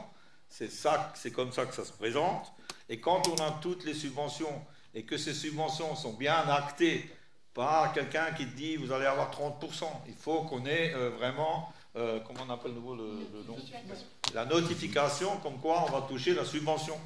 Ensuite, on additionne tout ça, on regarde combien il nous reste à payer, enfin, pour finaliser le projet, et ensuite c'est la collectivité qui doit voir comment on peut faire pour financer ce projet. Et c'est comme ça qu'on fait un projet qui tient la route. Et c'est pour ça qu'on a pas mal d'études, puisqu'on a des projets qui sont peut-être futuristes, mais en fait, on en a besoin pour savoir comment vont s'intégrer nos projets actuels dans le futur. Et donc, c'est pour ça qu'il faut vraiment qu'on ait des études. Et on a différentes études en cours, hein, plateau sportif, peut-être le déplacement du stade, on a encore d'autres. Hein. L'école, c'est un point important parce qu'on veut ramener, vous l'avez compris, sans doute entendu, l'école maternelle à l'école primaire pour faire un ensemble scolaire avec bien sûr des cours séparés pour la maternelle et pour la primaire. Mais en fait, là encore, si on remet le bâtiment en état, on ne va pas payer une fois le bâtiment de la primaire avec peut-être 2 ou 3 classes de libre, de vide, et ensuite encore faire mettre, je ne sais pas combien, ça dépasse le million d'après ce qu'on avait comme projet au début, de refaire la cour de l'école maternelle, plus ensuite le bâtiment, et encore faire la même opération à l'école primaire, c'est pas possible. Donc en fait, le but, ce serait de faire un groupe scolaire et les regrouper pour que les énergies soient partagées et pour qu'on ait quelque chose de cohérent par rapport aux diminutions du futur, parce que on a fait faire des études, et en fait, des études démographiques, ça encore, si on ne fait pas ça, on prend des chiffres là sur la comète, et on dit, ouais, si chacun va faire 2 enfants, alors qu'il n'en fait qu'un, l'autre, la moitié, ça n'existe pas, mais l'autre pas du tout, et en fait, on n'a pas les bons chiffres pour faire un vrai projet. Donc, on a fait faire une étude à la FUT, hein, à la SPLEA, qui, eux, ont donné des résultats. Et les résultats de cette étude, ça veut dire que sur notre commune, la natalité va augmenter. Enfin, ceux qui vont utiliser les écoles, les crèches et ainsi de suite, les infrastructures écolières, va augmenter dans les années à venir. On a un certain pourcentage, on va encore croiser tout ça, mais on a les infos. Et avec ça, on peut construire un projet. Sinon, on ne peut pas construire de projet. Donc, il faut aussi comprendre d'un autre côté, et ça on l'explique souvent, c'est qu'on a des projets, mais un projet de cette envergure ou même les autres projets, si ce n'est pas bien ficelé, pour moi, ce n'est pas un projet. Puisqu'en fait, on ne sait pas où on va. On ne sait pas qui va payer, comment on va le payer. Donc, un projet, ça doit être ficelé. Voilà, c'est ça qu'on voulait, encore une fois, enfoncer un petit peu le clou, parce que quand nous, on dit à l'extérieur qu'on a un projet, les gens ne comprennent pas que demain matin, l'autre, il ne va pas faire un trou à quelque part, le projet va démarrer. Ça ne marche pas comme ça. Il faut du temps, il faut faire les choses correctement, et pour que ça coûte le moins cher possible, et que ce soit cohérent pour tous, et que tout le monde comprenne qu'est-ce que c'est le projet. Voilà ce que je voulais rajouter. Donc je vous propose de passer au vote. Juste une question. Oui. Je vois que dans la liste, il y a défibrillateur. C'est pour quel endroit? Il est destiné à quel endroit? On le sait déjà? Mais il y en a déjà plusieurs. Ouais, que c'est peut-être du renouvellement. C'est peut-être l'entretien et le remplacement. C'est ça. C'est renouvellement.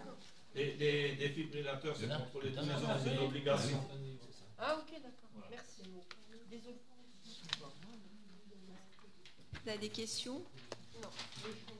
Donc je vous propose, si ces dispositions recueillent votre agrément, d'adopter le budget général 2025 de la commune de Tmarsheim, d'autoriser Monsieur le maire, conformément à l'article L 5217-10-6 du CGCT, à opérer des virements de crédit de paiement de chapitre à chapitre, à l'exclusion des crédits relatifs aux dépenses du personnel, et dans les limites suivantes: fonctionnement 7,5%, investissement 7,5%. Et d'autoriser Monsieur le maire à signer tous les documents nécessaires à l'exécution de la présente. Qui est contre? Qui s'abstient? À l'unanimité, merci. Non, je crois que j'en ai encore un petit. Approbation des tarifs de la nouvelle vaisselle de la salle polyvalente, rapport 2025, FIN 012. Donc est soumis à votre vote une proposition de tarif en cas de non-restitution ou de casse de la nouvelle vaisselle qu'on va mettre à disposition à la salle polyvalente. Il y a déjà eu des vols à la salle polyvalente? Alors à ma connaissance, des vols, j'en sais rien. Peut-être pas un vol, mais casse. Ou de la casse non déclarée, probablement. Mais je pense que Jean-Marie a des infos. Je veux dire un mot. Voilà. Pour la vaisselle, il faut bien intervenir. Il arrive à faire marcher le truc. Oui, voilà. Donc là, je vais intervenir sur ce point-là, en fait. Parce que vous savez que la vaisselle qu'on met à disposition, alors, on connaît d'autres endroits où c'est pas la même chose qu'à Haute-Marsheim, mais moi, j'ai en mémoire une personne où j'étais présent qui m'a dit que s'il manque la vaisselle, c'est pas grave, parce que lui, il n'a pas besoin d'aller en acheter à Mulhouse, et ça coûte ici, à Haute-Marsheim, s'il ne remplace pas quelque chose, moins cher que d'aller à Mulhouse pour en acheter. Voilà, je vais juste vous dire ça. Et je l'ai entendu, j'étais présent. Donc, voilà. Après, hein? Je peux juste encore mettre une précision, parce que la liste est incomplète. Il faudrait marquer les tasses à café, les sous-tasses également, les assiettes petites et grandes, qui manquent là, dans la liste. Non, mais peut-être il y en a. C'est pour déjà ça qu'on les a pas mis. Oui. Il y a un inventaire qui a été fait. Non, mais là, c'est les tarifs applicables en cas de perte ou de casse.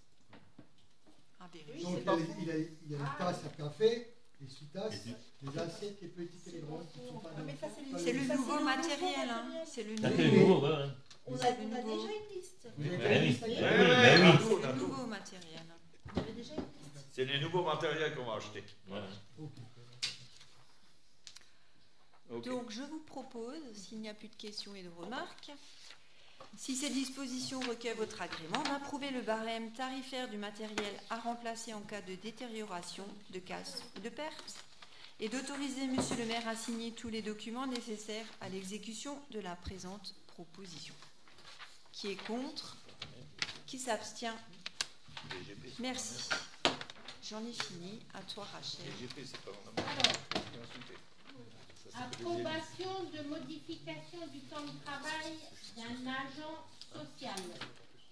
Alors, suite au départ à la retraite du NACSEM, il y a répartition des heures sur les autres agents.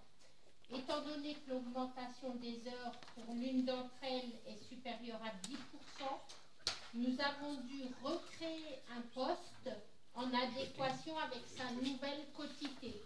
Donc il y a suppression du poste et création du nouveau poste avec la nouvelle quotité. Est-ce que vous avez des questions? Donc, proposition, je vous propose, si ces dispositions recueillent votre agrément, de article 1, à compter du 1er mai 2025, l'emploi permanent d'agent social relevant du grade d'agent social disposant d'une durée hebdomadaire de service de 14h55, soit 14,91/35e, est supprimé. Article 2. À compter du 1er mai 2025, la création d'un emploi permanent à temps non complet d'agent social relevant du grade d'agent social d'une durée hebdomadaire de service de 29h25, soit 29,42/35e. L'autorité territoriale est chargée de procéder à l'actualisation de l'état du personnel. Article 3. L'autorité territoriale est chargée de prendre les actes nécessaires à la mise en œuvre de la présente délibération. Qui c'est qui est contre? Qui c'est qui s'abstient? Merci. Alors, ensuite, nous allons parler de la protection prévoyance concernant les agents. On en a plusieurs fois parlé en conseil municipal. On avait parlé de mandater le centre de gestion. Donc, vous avez un peu donné les prémices de ce qu'il allait en être. Et là, ce qu'on vous demande, c'est donc de donner mandat au centre de gestion pour lancer un marché public. Voilà. Donc, est-ce que vous avez des questions?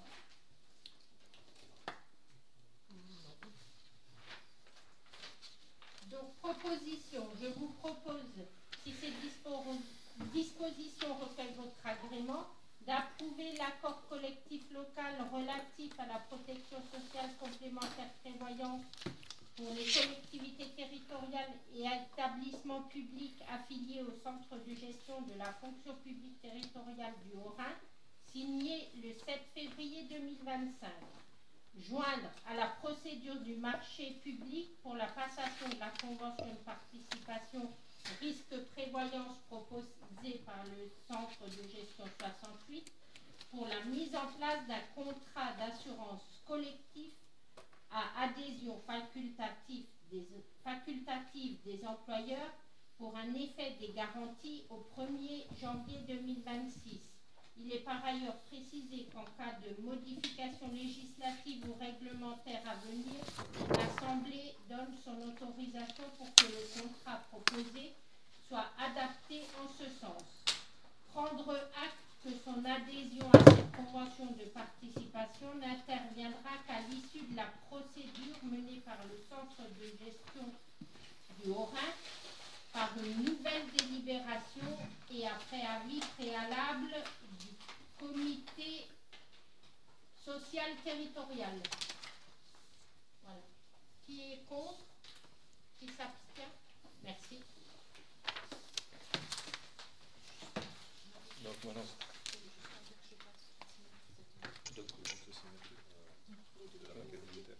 Ah oui, c'est des élus. Ça. On va passer là pour la signature de la maquette budgétaire.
précise.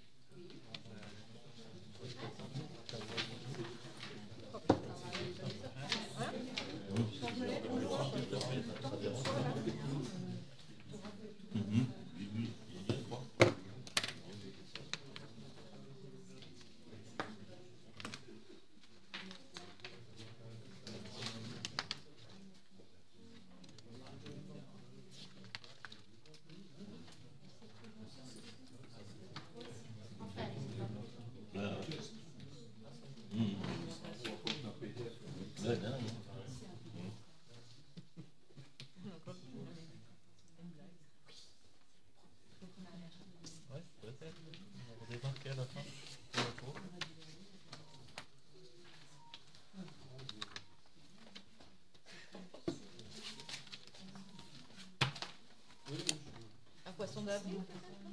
Ah, mais ils vont revenir pour le coup. Mais moi, je suis bien pour là. Non, mais ils reviennent, ils viennent avec le champagne. Ah oui, oui.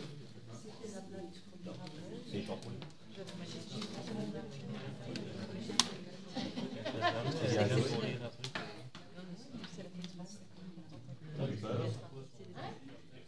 Mais il aurait dû revenir alors si c'était une blague.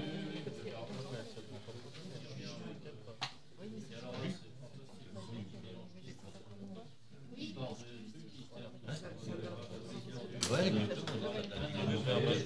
on l'a revu pas par an. C'est-à-dire qu'elle a pris un an chaque fois. Non, mais qu'est-ce qui fait que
Donc, si vous le voulez bien, on va passer au point 16. C'est les décisions prises par le maire. S'il vous plaît. S'il vous plaît. Donc, je répète. On va passer au point 16. Les décisions prises dans le cadre des délégations du maire. Donc, c'est le registre de décision. Vous avez tous eu le document. Est-ce que vous avez des questions, des remarques? Si ce n'est pas le cas, non, c'est juste une info.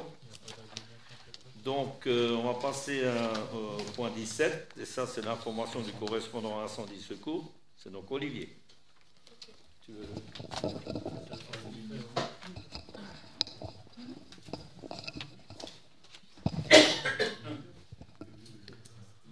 Donc depuis le dernier conseil municipal, ce qui a été réalisé, on a fait l'animation prévention routière senior le 5 mars. Donc on avait une douzaine de participants, surtout des participanteux. qui ont bien revu le code, dans des ateliers assez ludiques.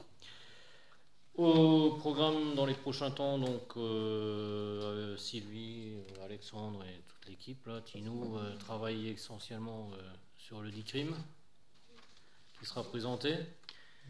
On aura aussi les exercices incendie dans les écoles au mois d'avril, le 22 il me semble, et au mois de mai une information pour les écoles sur la sécurité routière, la prévention routière. Voilà. Merci.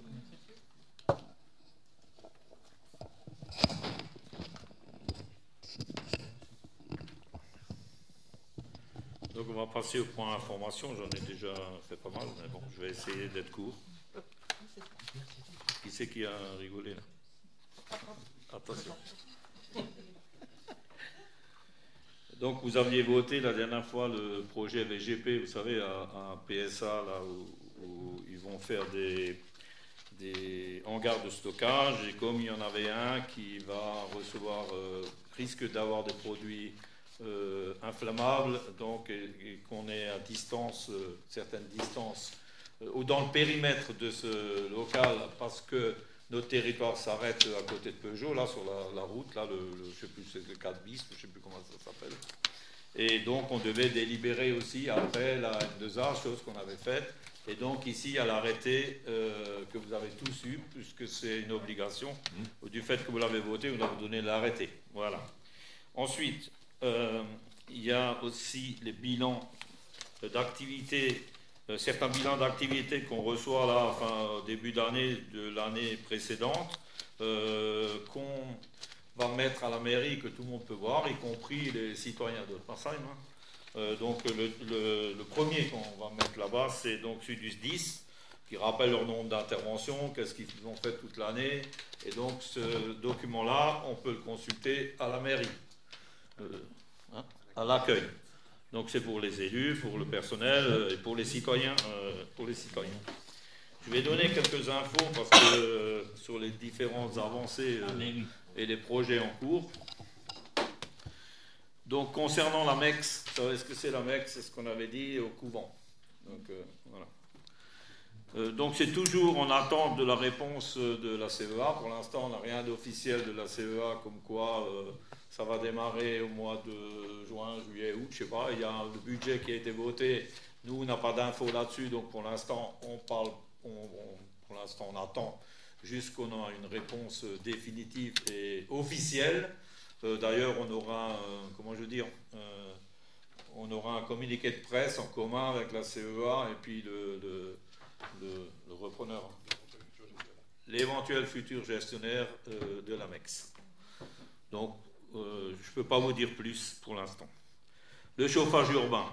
Donc, le chauffage urbain, il y a un appel d'offres qui est en cours pour le tronçon. Là, on parle uniquement de transport. Vous savez que pour le chauffage urbain, c'est comme pour l'électricité. Il y a les lignes de transport, c'est donc tout ce qui est haute tension et qui va d'un coin de la France à l'autre. Voilà, ça c'est la ligne de transport. Et ensuite, il y a les lignes de la distribution. Ça, après, c'est Enedis et d'autres que vous connaissez tous. C'est ceux qui vous alimentent chez vous à la maison. Ça, c'est de la distribution. Mais dans le premier jet, c'est le transport. C'est tout ce qui est ligne haute tension. Dans le chauffage urbain, c'est exactement la même chose.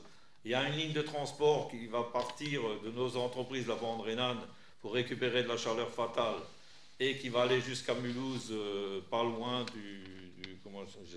j'arrive jamais à dire ce nom, la chaudière de Lilleberg, qui doit être alimentée, puis Mulhouse, et en passage, il y aura aussi Stellantis qui sera alimenté. La commune d'Ottmarsheim a postulé dans le cadre de la distribution, on est bien d'accord, dans le cadre de la distribution, et a été mentionné dans un document que la commune d'Ottmarsheim était intéressée par la distribution. Donc on verra, une fois que la ligne de transport sera terminée, il y aura sans doute des études qui seront faites, et d'ailleurs on va même déjà commencer, pour savoir si on peut brancher la commune d'Ottmarsheim sur ce circuit, et en fait avec ça on chauffera les bâtiments communaux, tout en sachant, et certains privés éventuellement, on verra. Quand je dis les privés, c'est tout ce qui est collectif. Parce que vous savez que pour que ce soit rentable, il faut qu'on ait un certain kilowatt ou mégawatt au mètre pour que ce soit rentable, qu'on peut vendre. Sinon, on ne va pas ouvrir la route pour vendre rien du tout, hein, ou presque rien. Donc là, il y a une étude qui sera faite par la suite, mais ça, c'est de la distribution, encore une fois. Et là, on parle du transport. Donc le transport, normalement, les offres devraient revenir à M2A Énergie, je dirais fin juin, début juillet, dans ces eaux-là. Voilà, c'est pas vraiment précis. Hein. Ensuite, le lotissement des 4 saisons. Alors, le lotissement des 4 saisons, vous savez tous où c'est la derrière, là, près du canal d'irrigation. Ce lotissement n'est pas entièrement terminé, il y a encore des travaux qui vont commencer là, sur des petits collectifs. C'est donc des habitations en bande, hein, R+1 en bande. Vous savez ce que c'est en bande, c'est tout accolé, ou alors 3-4 accolés, il y a de l'espace, et après il y a quelque chose d'autre. En face du bloc là, qui est assez qualitatif, là, en face de la caserne des pompiers, et ensuite il reste quelques parcelles individuelles. Apparemment ça repart parce que maintenant les intérêts c'est un peu moins haut, et puis bon, moi j'ai encore pas vu, mais bon, c'est ce qu'on nous dit. Il y a des maisons qui se sont construites d'ailleurs, et CMCIC nous a demandé, nous a prévenu qu'il allait intervenir et terminer la route à fin d'année. Nous, on doit aussi financer une partie de l'enrobé, du dernier enrobé. Ça a été mis au budget, il n'y a pas de problème. Sauf que nous, on s'est posé la question, qui va payer si ce n'est pas entièrement fini, qu'il y a des dégradations. Donc CMCIC s'est engagé à payer les réparations s'il y a des dégradations après qu'ils ont fait la route, jusqu'à la réception par la commune de l'ensemble du lotissement. Parce que pour l'instant, le lotissement, il n'est pas réceptionné par la commune. Je rappelle qu'il y a encore des noues à mettre en état, il y a de la terre dedans, des cailloux, tout ça. Et puis l'éclairage public, il faut aussi qu'on le contrôle, qu'on le valide. Il y a toute une démarche à faire. Et donc, nous, on ne prendra pas en compte quelque chose du lotissement qui n'est pas conforme. Donc, c'est pour ça qu'eux, on veut bien qu'ils fassent la dernière bande de roulement. C'est aussi bien parce qu'il y a des trous maintenant qui commencent à se former. Et puis, il y a quand même des tabourets, là, les couvercles de l'assainissement qui dépassent. Et ce n'est pas bon pour les pneus quand on ne fait pas attention. Donc, ils vont faire ça pour fin d'année. Ensuite, s'il y a des réparations, ben nous, on ne réceptionnera pas et eux devront mettre en état. Ils seront engagés. Hein. Ils sont engagés. Et ils vont le faire par écrit, je pense, hein, parce que nous, sinon, on n'acceptera pas de réparer s'il faut réparer. Ensuite, dans le même lotissement 4 saisons, vous savez qu'on a un endroit où c'est public. C'est-à-dire qu'on avait dit dans notre label qu'on avait tout au début, quand on a été labellisé, c'est qu'il y a un endroit qui reste vide jusqu'à la fin du lotissement. Et ensuite, c'est les gens qui habitent dans le lotissement qui seront consultés et travailleront avec les services de la commune, y compris notre atelier, nos gens d'espace vert et plus les gens du secteur là-bas pour voir qu'est-ce qu'ils veulent créer là. Voilà. Donc, on a quelqu'un qui est référent dans le secteur, hein, il est déjà venu voir le DGS, ils ont discuté ensemble, et donc ils vont mettre quelque chose en place, mais il y aura une consultation des gens du quartier, comme on a fait pour d'autres endroits. Et ensuite, on décidera ce qu'on fait de cette place. Est-ce qu'on met des bancs, pas de bancs, on met une fontaine, est-ce qu'il manque des parkings, mais dans quel cas les parkings, on ne voudra pas de macadam, enfin je ne sais pas, il faut regarder qu'est-ce qu'on veut faire là-bas, parce que c'est quand même un peu particulier. Mais on travaillera avec les habitants de cette zone pour trouver une solution pour aménager cette partie-là. Voilà où c'est qu'on en est. Ensuite, public, ça c'est bon. Vous avez vu que dans la salle polyvalente à l'entrée, on a un problème de verrière. Alors, moi je me souviens que ce problème de verrière, ça dure, et ça dure, et ça redure, et ça perdure. Donc en fait, il y avait toujours des petites fuites. Après, il y a la tôle qui commence un peu à gondoler à certains endroits. Et donc en fait, on a fait faire un devis par une entreprise spécialisée. Donc il y en avait plusieurs. Hein. Plusieurs devis ont été faits. On a eu le retour des devis.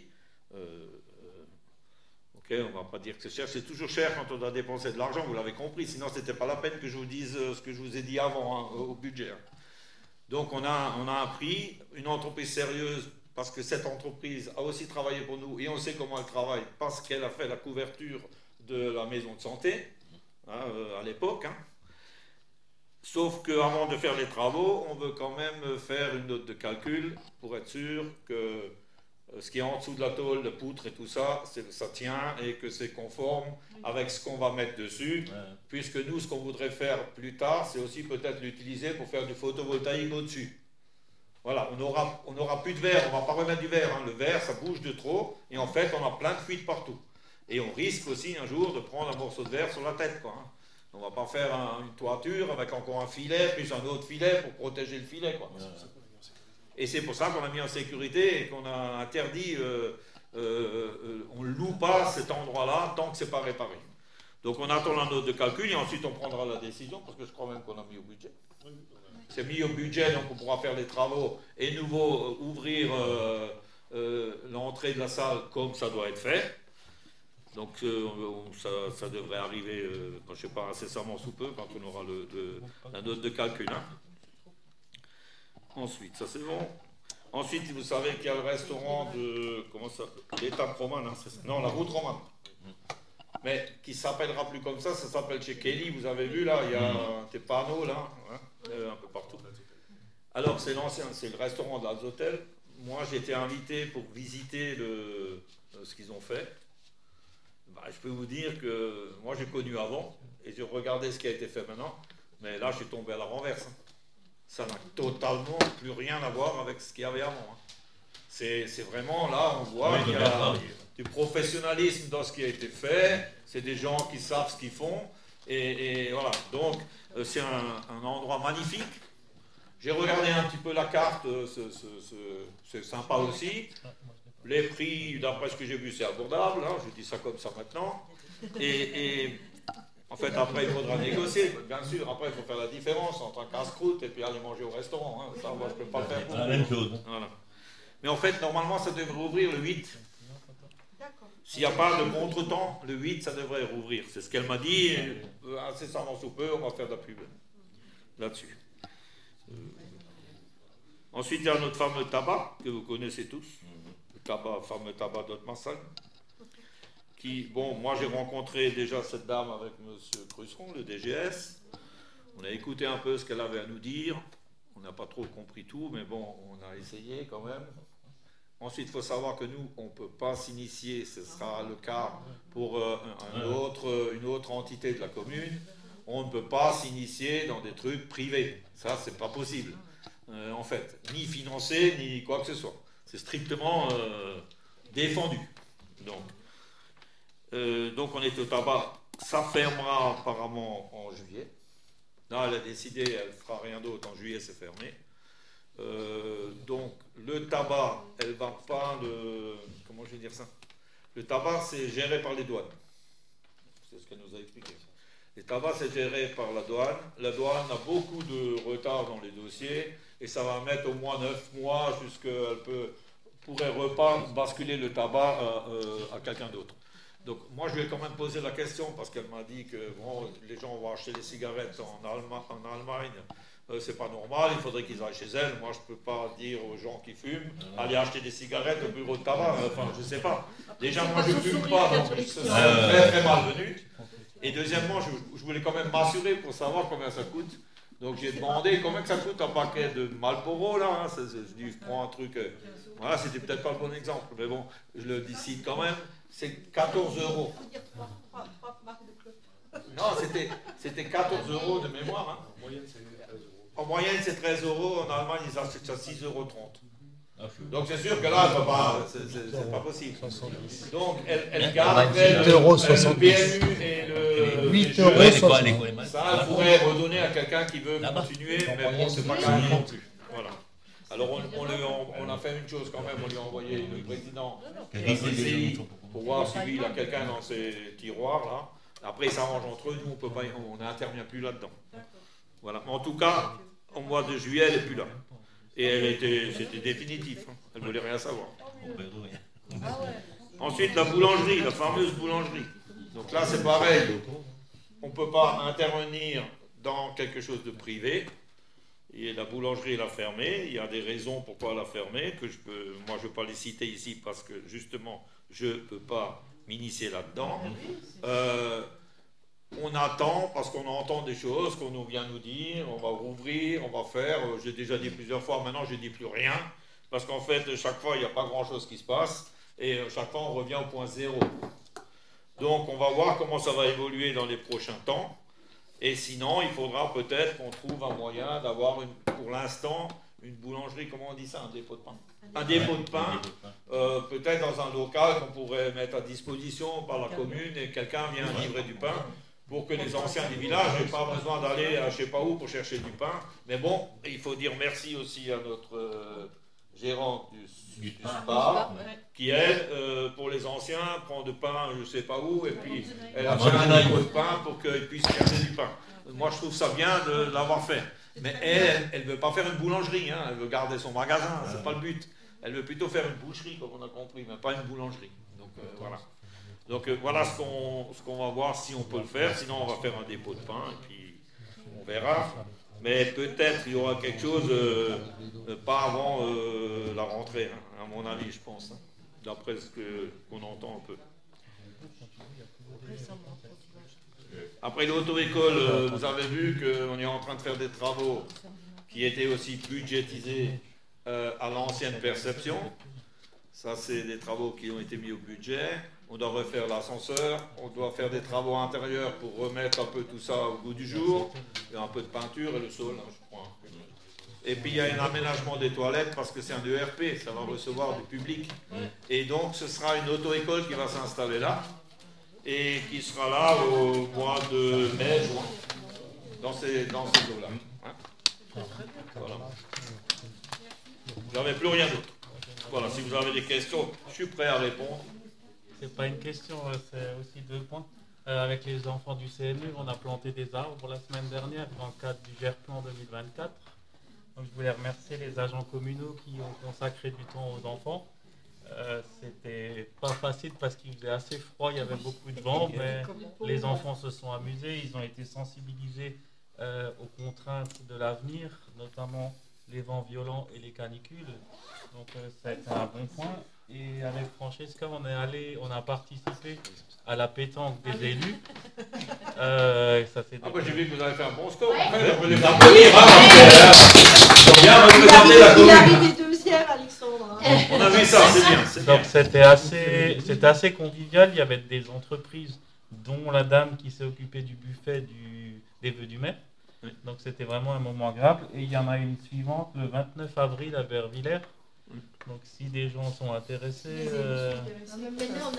on peut faire une voiture pour y aller si vous voulez. Non. C'est peut-être ridicule, mais ouais, non, on a passé un bon moment, c'était l'essentiel. Bon, je vous signale quand même qu'on a un bus pour le transport. Oui, en plus, si on est bon. C'est un minibus. C'est mieux prendre du minibus et mettre tout le monde dedans, oui. Parce que sinon on parle d'un ZFE et puis après si on va se faire alpaguer. Oui, bah oui. Bon, est-ce qu'il y a... C'est bon, vous n'avez plus de questions? Qui a une question?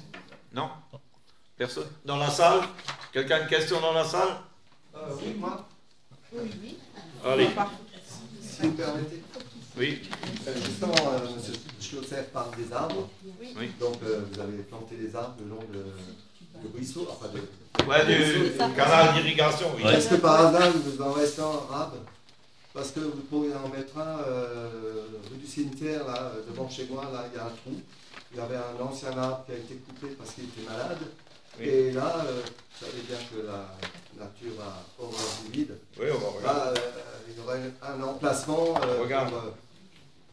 On va voir. Voilà. On a pris en compte. Ensuite, autre chose, un deuxième point, ça concerne un peu la sécurité. J'en ai déjà parlé à l'époque déjà, il y a Marc Mick, hein, on en a déjà parlé. C'est le fameux passage piéton qui est dans le prolongement de la rue du cimetière. Alors c'est un passage piéton, oui et non, c'est un peu bâtard, hein, parce que les autres sont très bien matérialisés, celui-là, pas du tout. Il y a des pavés. Il y a des pavés. Oui. Donc les voitures ne s'arrêtent pas. J'en fais régulièrement l'expérience. Et même les gendarmes ne s'arrêtent pas. Ouais, bon, La dernière fois, toujours de vous premier avez arrivé, exemple. j'ai fait un pas en avant, ils ont pilé et puis ils ont dit qu'est-ce qui se passe? Alors j'ai dit passage piéton. Donc il faudrait matérialiser au moins avec les figurines, et éventuellement mettre des bandes, comme vous avez fait sur les autres. On va regarder, mais en fait. Et en plus, c'est pas que pour moi. Oui, non. Il y a tous les scolaires qui passent par là pour aller dans la salle polyvalente. Donc il y a quand même du monde qui passe. Mais on va faire du marquage là bientôt. Et les profs de Gilles m'ont dit qu'effectivement, ils ont aussi des problèmes. Oui, on va faire des marquages bientôt. Parce que la campagne, on fait tous les ans une campagne de marquage. Non, mais ça fait longtemps qu'on en parle. Hein, on va prendre en compte. Et ça ne toujours pas bougé. Ouais, non, mais c'est bon. Ok. Alors, troisième point, je viens de recevoir un mail, là ça concerne la salle polyvalente. Oui. Donc la salle serait fermée pendant les vacances scolaires. Or, il y a des gens qui pratiquent là-bas et qui même pendant les vacances scolaires. Bon, est-ce que c'est ouvert ou c'est fermé? Non, je peux répondre. On a dit que pendant les vacances scolaires, c'est fermé. Ceux qui veulent l'utiliser envoient un mail à la mairie pour l'utiliser et on sait qui c'est qui est dedans. C'est ça qu'on a dit. Non, mais ça on a dit à tout le monde. D'accord. Tout le monde est au courant. Si tu as besoin d'utiliser pour les vacances, parce que vous avez des jeunes qui doivent faire du sport, il faut nous faire un mail, comme tu as déjà fait. Tu en as déjà fait. Tu nous dis juste. À un moment donné, c'était pas ça. C'était ouvert systématiquement. Non. En fait, tu nous dis tel jour et tel jour c'est ouvert. Je viens avec les gamins et nous, tu as l'autorisation pour y aller. Aucun problème. Mais c'est pas qu'on l'a dit en réunion d'ailleurs. On avait dit que c'était pour les stages. Pour les stages. Oui, mais c'est pour la formation des jeunes. Ouais, c'est bien. Ensuite, un quatrième point qui m'est arrivé là maintenant pendant la séance. Oui. C'est Jean-Marie qui vient de relever ça pendant. Donc il y a des projets en cours, dont le déplacement du stade communal. Peut-être. On n'est pas dit qu'il y a. Voilà. C'est des études. Donc, sans doute, parce que le nouveau président du foot m'a déjà dit attention, bientôt tu vas avoir un HLM devant ta. Ça peut arriver. Ça peut arriver, on n'aurait pas dit ça, mais. 15 étages de mon super. Alors, je vais répondre vite fait à ça. Comme ça, c'est clair. En fait, à Haute-Marseille, il existe une règle pour la construction qui est matérialisée dans le PLU avec les hauteurs et tout ce qui s'ensuit. D'accord? Donc déjà, un HLM, non. Non, un HLM, ça ne se fera pas. Ensuite, si c'est un truc, c'est pas plus que R plus 1. Donc en fait, c'est un peu plus haut que ta maison. Et quand il y a un étage, c'est un attique. Il faut rester à 4 mètres des bords, au-dessus, comme ça a été fait dans l'autre côté. Pour l'instant, on n'est pas là, parce que pour l'instant, il faut déjà faire une étude pour voir si on peut déplacer le stade, combien ça va nous coûter, parce qu'en fait, le but, ce serait de créer une plaine sportive entre la salle polyvalente et le canal.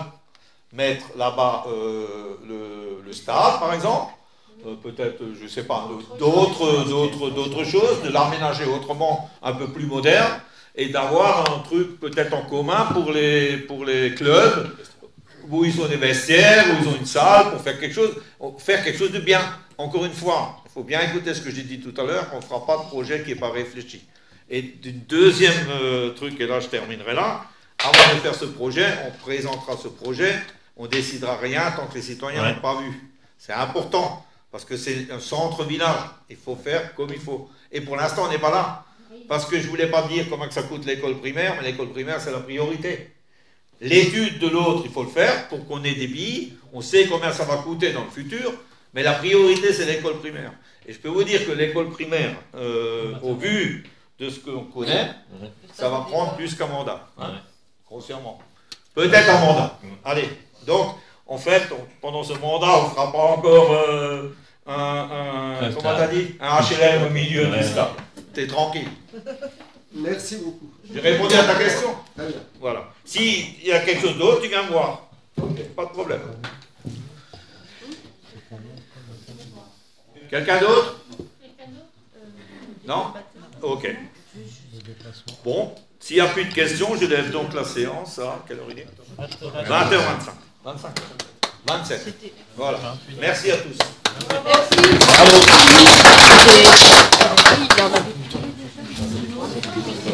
Et encore bravo, Merci.